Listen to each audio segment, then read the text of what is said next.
Pascoe Vale. Thank you, Acting Speaker, and I rise to support the Workplace Protections Order Bill of 2026. And of course, on a sombre note, I just want to acknowledge Van Viet Trung, the 60-year-old owner of the Hong Kong Asian Grocery and Sunshine, whose tragic death obviously deeply affected many people across Melbourne's western suburbs, particularly our Vietnamese community.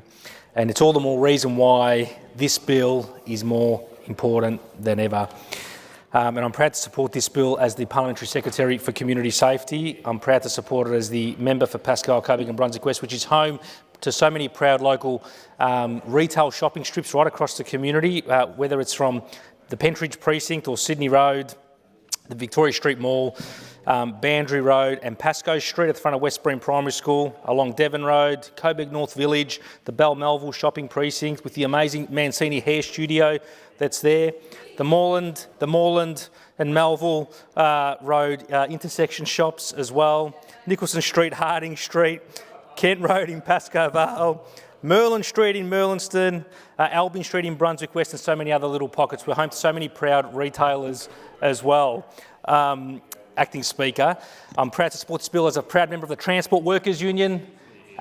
Many of our workers work day in, day out to carry this country, this state and this community, and they should not be abused by anybody because of their work and what they do. And I'm also proud to support this as someone who grew up as a hospitality worker in my formative years from about the age of 12.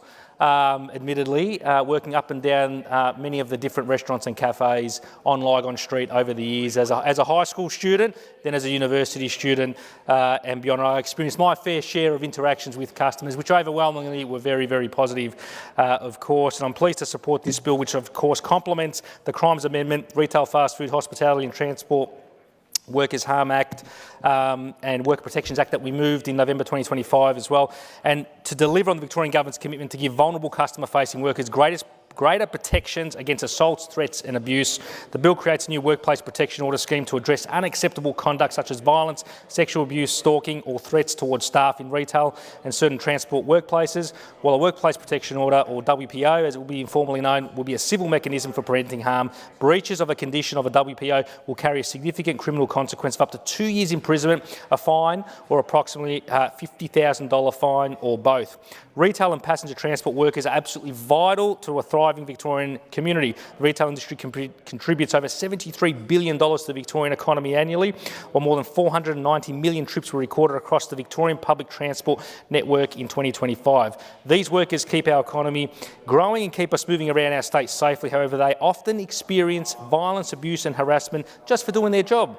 And the purpose of the bill is to protect retail and specified transport workers from people likely to engage in repeated acts of unacceptable violence, abuse, stalking and other harassment, and the introduction of the WPO scheme safeguards retail specified transport workers by limiting a person's access to a workplace and or workers where that person is likely to engage in those repeated acts of unacceptable conduct at that workplace. This sends a clear message to the community that the work of retail passenger transport and retail workers is valued and that it is never okay to abuse or threaten these workers just for doing their job. Speaker. And applications for WPO under the bill may be made under retail operators, specified passenger train, tram or bus operators or certain registered employee unions where at least one of these workers at the workplace or is eligible to be a member of the union. A union applicant may seek a WPO independently of a retail or transport operator, allowing it to step in where a retail transport operator is unable or unwilling to apply for a WPO. A union applying for a WPO must also notify any other eligible applicants of its intention to apply, and it may be made in relation to a person aged 14 years or above if the court is satisfied that the person has engaged in unacceptable conduct in connection with the retail or specified transport workplace within the previous 12 months and is likely to do so again, and the order is appropriate in all circumstances. Unacceptable conduct, of course, means physical violence or abuse, sexual violence or abuse, stalking and conduct that causes a person at the workplace to experience a reasonable fear of harm, and a WPO can be sought for unacceptable conduct that occurs at the workplace that's covered by the scheme.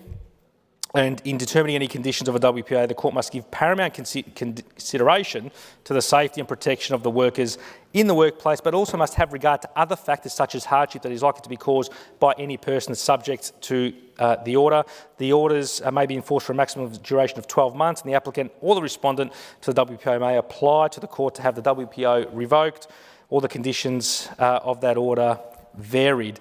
And this is all about, of course, improving safety for those in the retail and transport sectors. And as I said, it builds on our previous work under the Crimes Amendment Retail, Fast Food, Hospitality and Transport Workers Bill of November 2025, because, as I said, the economic value of these sectors is absolutely critical. And across my local community, both the transport and indeed the retail sectors play a very, very important role.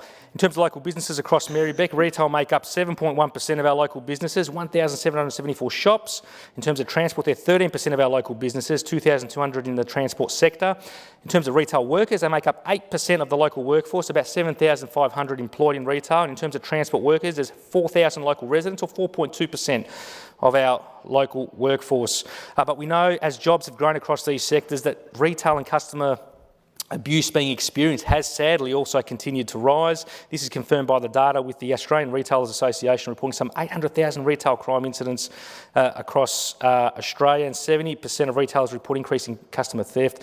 51% of retailers experience physical abuse monthly or more, and that is just totally unacceptable, Acting Speaker, and that's why we need to crack down in that regard. And that bill contained 3 offences to address violence and aggression towards workers in these circumstances, including a summary offence of assaulting an applicable customer-facing worker in connection with the worker's duties, a summary offence of using without lawful excuse language that is profane, indecent, obscene, threatening, abusive or insulting, or otherwise engaging in conduct that is threatening, indecent, offensive or insulting towards an applicable customer-facing worker in connection to their duties. And the offences have a maximum of 6-month imprisonment. And I want to acknowledge the SDA, the TWU, the RTBU for their work and their advocacy in helping us progress these changes. And of course, they will also help local safety outcomes through the local retail precincts in my community. And for example, on the 11th of Feb 2025, last year, the Central Coburg Business Association wrote to me about these very, very issues, and they said, and I quote, "Addressing safety concerns in Coburg requires an approach that includes both immediate interventions and long-term structural solutions. A greater and more visible police presence through Central Coburg would serve as a deterrent to crime and antisocial behaviour. Consideration should be given to a dedicated local unit patrolling high-traffic areas such as Victoria Street Mall, surrounding shopping precincts, Sydney Road, Munro Street, Bell Street, in Central Coburg and the public transport hubs. Safety remains an ongoing issue in Coburg. In response, Marybeck Council has deployed security guards and CCTV outside the Coburg Library, and some traders, particularly those for whom English is a second language, have expressed concerns about engaging with antisocial behaviour and are seeking those effective solutions. And as they say, a greater and more visible police presence in Central Coburg serves really as the first step as a deterrent to crime and that antisocial behaviour. Many business owners and workers are from those diverse backgrounds and face many barriers reporting the crime, and expanding access to Victoria Police's multilingual support services and proactive community policing efforts would help bridge those gaps. Crime data collection methods and resource allocation should be reviewed to ensure they accurately reflect the safety concerns in the area and support effective responses. Investments in lighting, CCTV, urban design improvements could enhance security in key areas, particularly around the Central Coburg malls, laneways and the overall precinct. And the issue intersects with multiple areas of government, including community safety, policing, small business, economic growth, multicultural affairs, local government, mental health and urban planning, and a coordinated cross-portfolio approach is necessary to address these concerns effectively.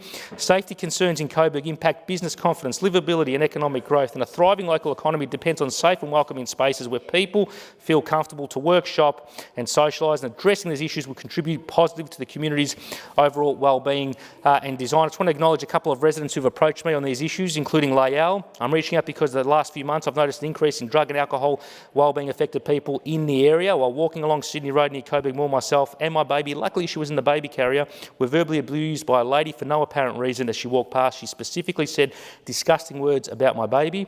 I was walking with my husband and the baby on a separate occasion, and a tall, largely built man came up to my husband's face and asked for money. I was walking from Sydney Road to my home in Pentridge with my 4 children, including a baby in the pram, and the same man from the earlier incident was following us, and I turned into Urquhart Street, and by some miracle a police car had stopped another car.